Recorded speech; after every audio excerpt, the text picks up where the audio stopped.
thank you for joining us for another video. We wanted to share some spooky bat sandwich cookies with you guys this time. And this is a recipe from Bouchon Bakery's cookbook. This is their TKO recipe, which is a mock-oreo recipe. And full disclaimer, I actually used to work for Bouchon Bakery once upon a time. And when Halloween would roll around, this would be one of my favorite things, is they would take their mock-oreo recipe and they would make it into these adorable little bats. And it's been a long time since I had them, so I thought it would be really fun to bust that recipe out again and share it with you guys. So if you'd like to learn how to make these delicious bat cookies, join us for the recipe. Ingredients for the filling.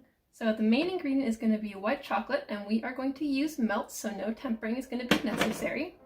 And then we also have heavy cream and just a little bit of butter. So those are the three ingredients you'll need for the filling. We'll talk to you about those in a bit. For the cookies themselves, you're going to need 2 sticks of butter, and then we have pre-sifted all-purpose flour, granulated sugar, kosher salt, although you can use regular salt, and also baking soda.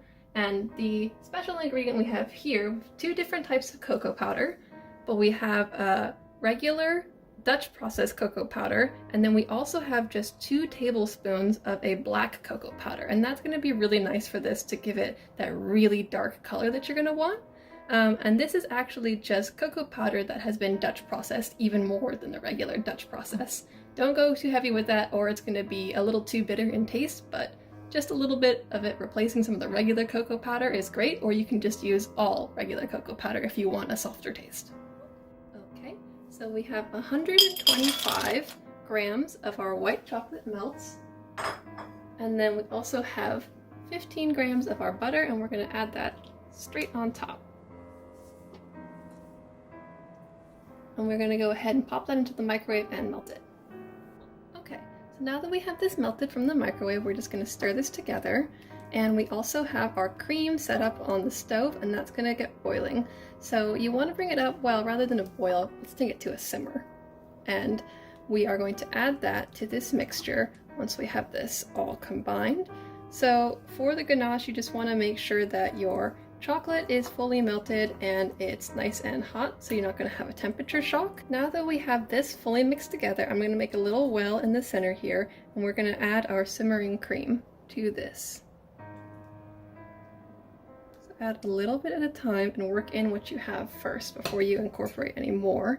And we are just going to fully add in our cream, and once we have a solid mixture here, we're going to pop that into the fridge, and when it is set to a pipeable texture, we'll be ready to go with that. But in the meantime, we'll start working on the cookies. Okay, now we're going to get started on our cookies. So we have our all-purpose flour ready to go in this bowl, and into that we're going to sift our 2 different kinds of cocoa powder. And sifting is just so we don't get any lumps in our batter and we get a nice smooth cookie dough, I guess. And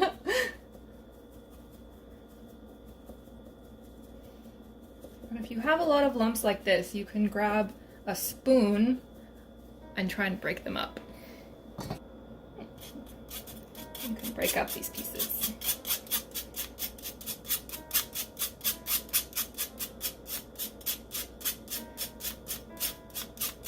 And these little grainy guys you can just leave out. And we've added our baking soda, and we're going to give that a stir.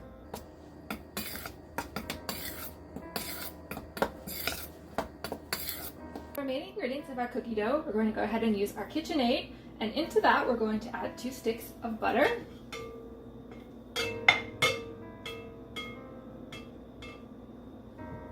And I recommend using the paddle attachment.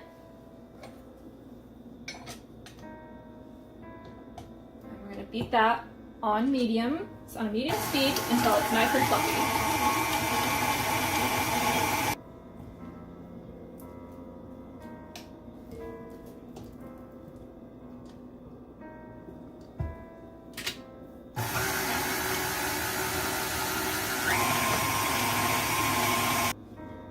Now that we've beaten our butter until it's nice and fluffy, about 1 to 2 minutes, we're going to add our salt. give that another mix. Make sure to scrape down the sides of your bowl.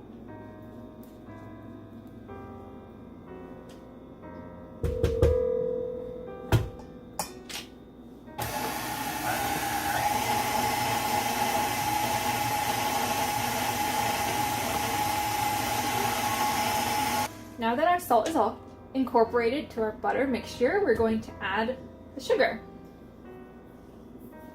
And this you can just add all at once.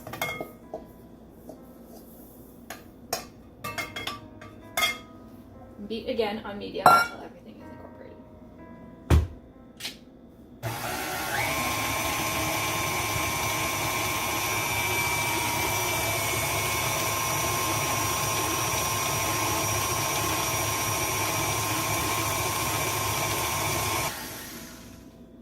Okay, now we've got our butter, sugar, and salt all beaten together. And now we're going to add our flour, cocoa powder, and baking soda mixture. And we want to do this in 2 additions so we don't get clumps. So I'm going to take about half of the mixture, gently add it in.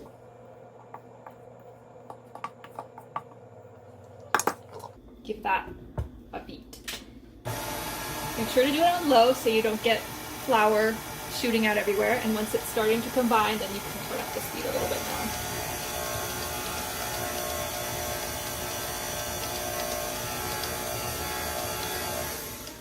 Make sure once again to scrape down the sides of your bowl.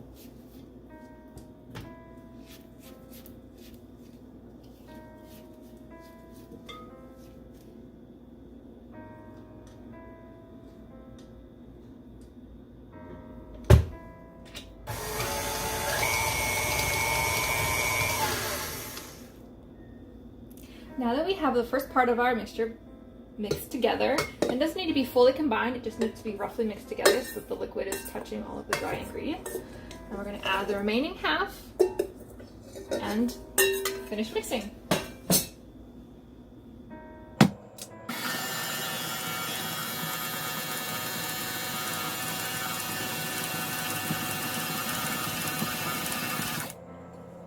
So here's our completed cookie dough. It's a very dry dough, but keep in mind that after this, we're going to take it onto the counter and knead it together till we get a nice block of stiff cookie dough.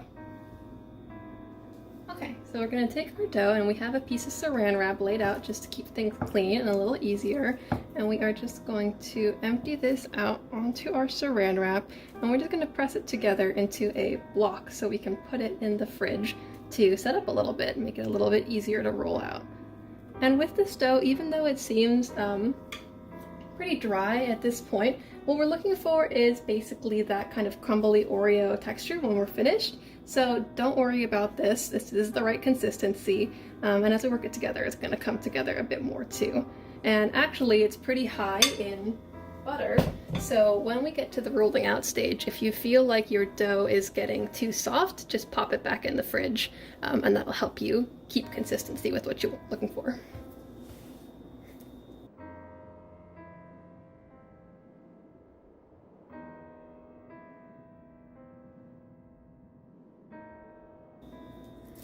Alright, now that we have that all shaped up and ready to go, we are just going to wrap this up and place it in the fridge. You're going to want it in the fridge for about an hour, but you can also pop this into the freezer if you want to make it ahead of time, and you can freeze it for up to a month and defrost it anytime when you're ready to use it. So we let the dough chill for about 45 minutes until it was a good consistency for rolling, but your fridge is going to depend for yourself, so just get a good consistency for it when you're ready to start. So we're going to roll it between 2 sheets of parchment paper. I have one laid down already, and I have the next one here ready to go. We're just going to place that on top, and this just makes your rolling a little easier, so that way you're not introducing any extra flour or anything to your dough. So I'm just going to get this started by just pressing my body weight down on it just to soften it just a little bit. Once you've done that, you can turn it and do the same thing in the other direction. And this just keeps your dough really uniform before you really start rolling it out. And we are going to shoot for about 1/4 inch thickness. I'm just going to eyeball it, but if you want to be really specific about it, go ahead and get a ruler out. Okay, So once you have this rolled out to the consistency you want between the parchment, I'm just gonna give it one more pass. And then when you peel your parchment back, let's see, this looks pretty good. But if you happen to have any cracks or lines, you can kind of see over here, you can just kind of softly pat those together and just give it a light roll with your rolling pin. Once you have the nice smooth consistency like this, I'm actually going to put the parchment back on, that was just to smooth it out, and we're going to pop it back into the fridge for about 5 minutes just to let it firm up again before we start cutting them.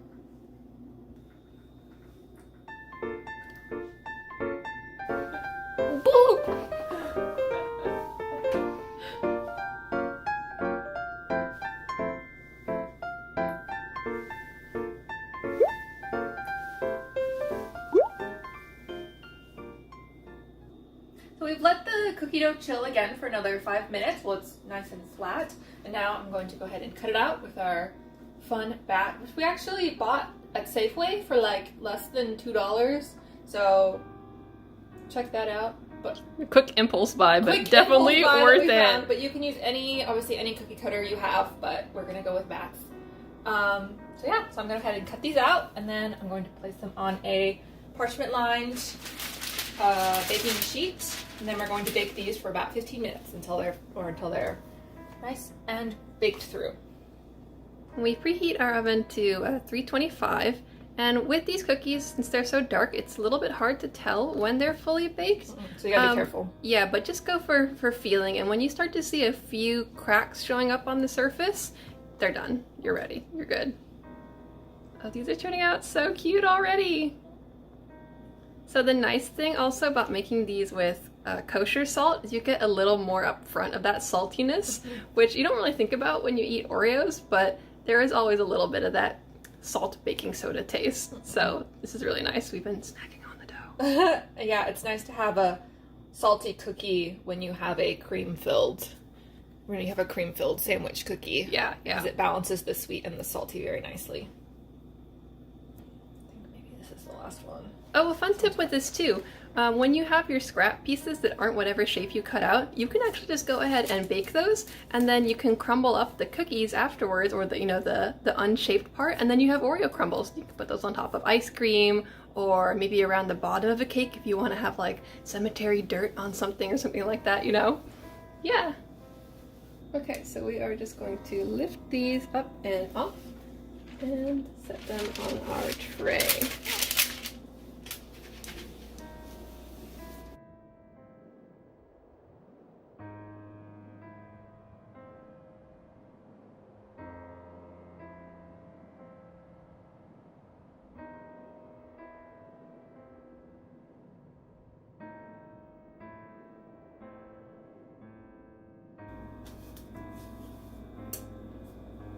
It's really funny, actually. So, like we said, this was totally an impulse buy as far as the cookie cutter shape went. Mm-hmm. But when I was looking at old pictures of cookies that we made at Bouchon, this is actually almost the exact same shape they actually use in the shop. So, just a funny circumstance. I wonder if Safeway plagiarized Bouchon, or did Bouchon plagiarize Safeway? That's the question. Can you trademark a bat shape? Yeah, can you trademark a cookie cutter? I don't know.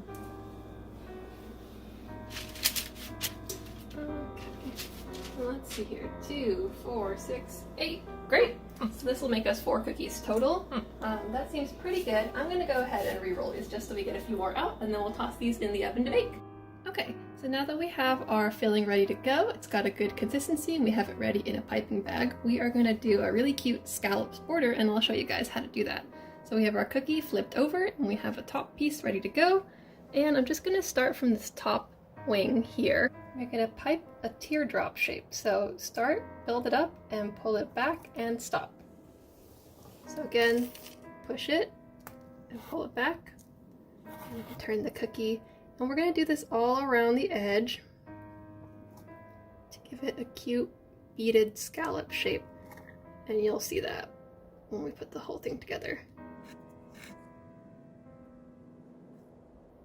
And a tip for your filling, if it looks like it's kind of separating because it's got such a high fat content, just grab a whisk and give it a whisk and it'll come right back together.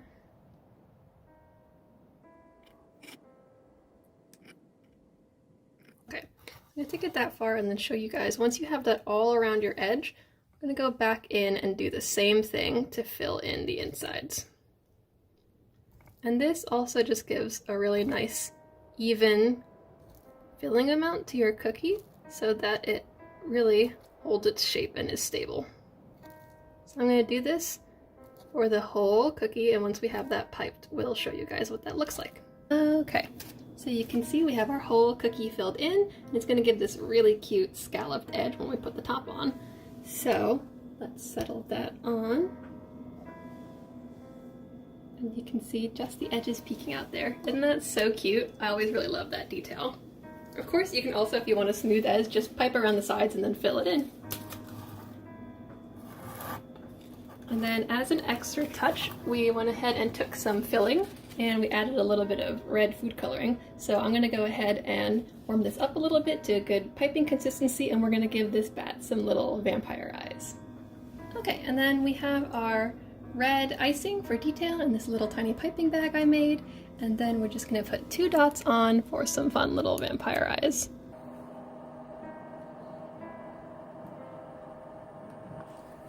And there we go. So let's go ahead and plate these up.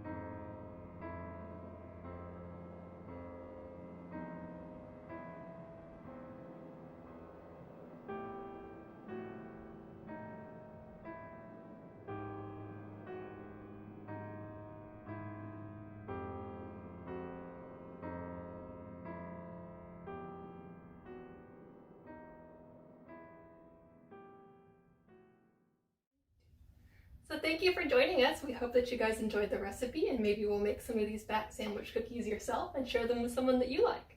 Happy Halloween! Happy Halloween!